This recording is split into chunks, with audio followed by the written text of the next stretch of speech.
Kaleidoscope Media. Here we bring you another interesting topic.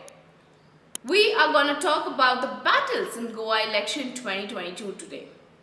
Well, the battle line are drawn in Goa ahead of the assembly polls, with the list declared by all major political parties well ahead of the final date of nominations, serving up more than a few heavyweight clashes that will be keenly watched as the state goes to the polls.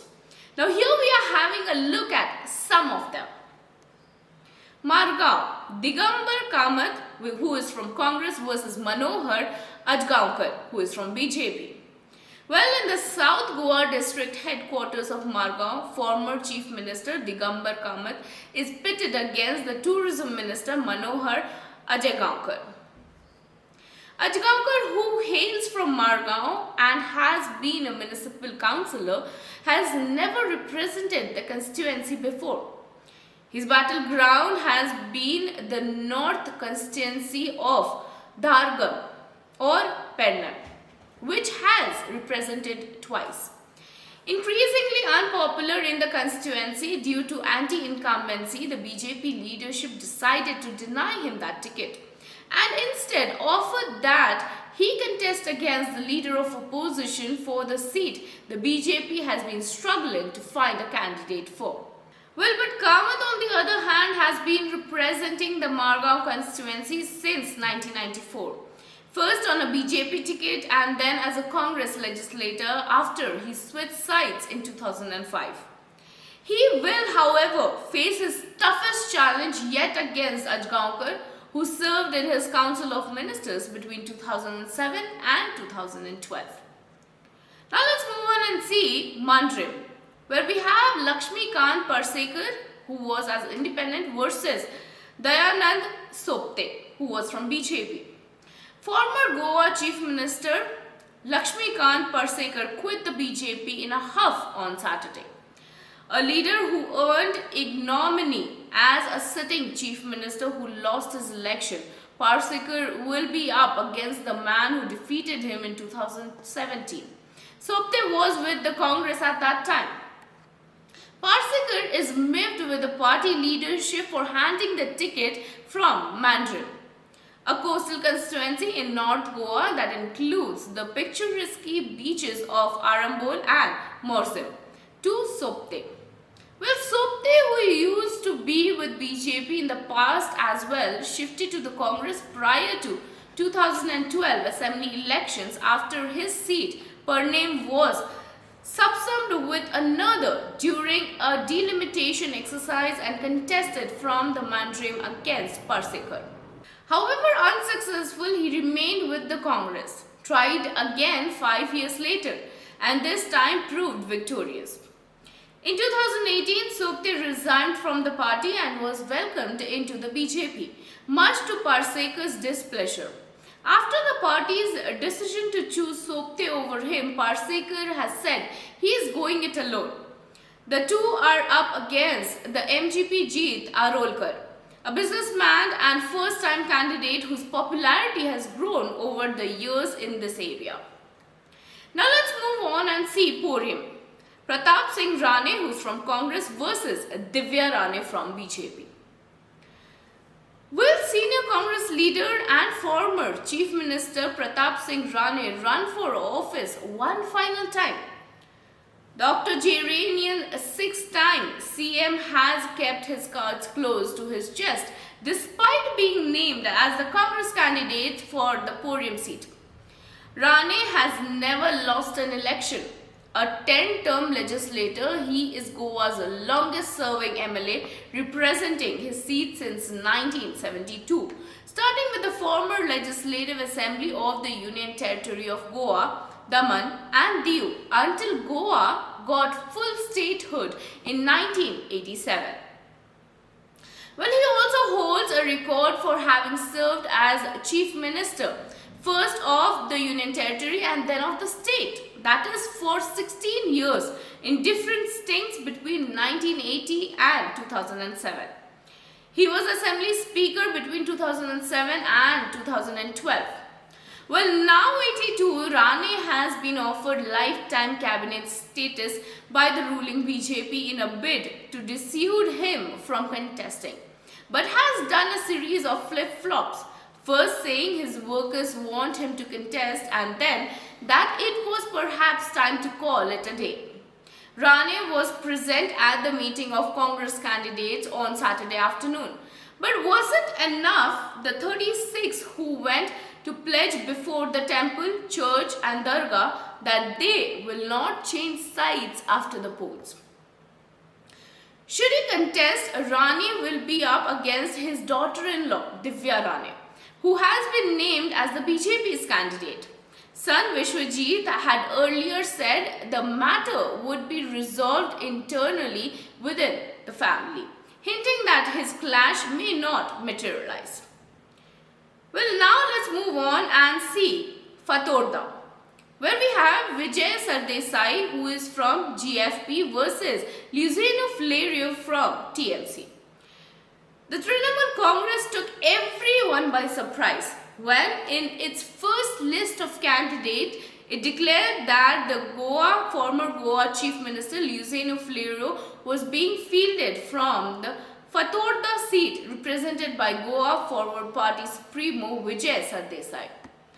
Rajya Sabha MP Flerio counts the Nevalim constituency located on one side of Margao town as his stronghold. Well, there is a connection between the two constituencies though. Back when Goa was a union territory with a 30-member legislative assembly, the two constituencies were part of a single Nevalim constituency. Flerio was an MLA then too, but much has changed since. Sardesai, a two-term MLA from the constituency, is eager to defend his turf from the party he snuffed in favor of the Congress for a pre-poll alliance. Hoping to win the seat at the expense of the two is former MLA Damodar, who is known as Damu Naikov, the BJP, who is eager to repeat in the vote split that helped him win the seat in 2007. Well, now let's move on and see Benaulim, where we have Churchill Alemão versus Benzi Vegas. Veteran Goa politician Churchill Alemão has been a mainstay of Goa's political scene since the late 1980s.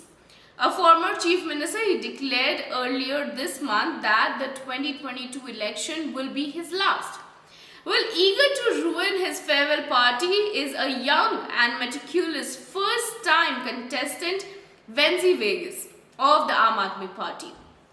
A mariner by profession, having risen to the rank of captain in the merchant navy, Vegas has been steadily gaining popularity in the constituency that has a fair share of seafarers, locally referred to as the shippies, and even ensured that the party's candidate won the district panchayat polls held a little more than a year ago. Well, Benaulim was the lone constituency where the AAP candidate was able to save her deposit in 2017. And this time, the finish line is in sight as the party contests the election with renewed vigor. Well, now let's move on to Panaji, where we have Utpal Parakar going as independent versus Antonisio Montserrat, who is from BJP. At the top of the list of key battles pitched as one for the soul of the BJP features Utpal Parakar, the son of former Union Defence Minister and four-time Goa Chief Minister Manohar Parrikar, and the party's officially nominated candidate Atanasio, who is also known as Babush Montserrat. In its statutory public declaration of criminal antecedents of candidates, the BJP said it was choosing Montserrat because he can best represent the aspiration of the people. The leader faces charges of rape, rioting and assault, all of which he has denied. He is seeking election from Panaji for the second time and the first time from BJP, which he joined along with 9 other Congress MLAs in 2019 as part of a mass defection. Well, a seat that was traditionally a Congress seat turned into a BJP seat after Manohar Parrikar first contested from the seat and won it back in 1994, thanks to a split in the vote between 2 rival Congress candidates. Parrikar represented the seat since then, and when he moved to Delhi to take charge as the country's defense minister, he ensured that the BJP nominated Siddharth Kunlankar won. Montserrat's first shot at the Panaji seat proved unsuccessful, losing to the Kunlankar at the 2017 polls. It was at the second attempt in the by-polls to fill the vacancy resulting for Parrikar's death in 2019 that the Montserrat emerged successful as a Congress candidate, defeating Kunlankar. Doubts remain over whether Utpal Parrikar, who has little political experience and hasn't yet walked the length and breadth of the constituency, can be successful against a seasoned politician well versed in the finer elements of election management solely on the power of his surname. Hoping to benefit from the split in the Congress candidate, Elvis Gomes, a former bureaucrat who served as Panaji's commissioner across several stints and who was earlier the state convener of the Aam Aadmi Party. Well, now here we have another interesting topic to talk about. Here it is, BJP 2.0 versus BJP 3.0. Well, in Goa, BJP 1.0 was the beginning of the BJP when it arrived. It usurped the MGP vote base, broke the INC majority and came to power.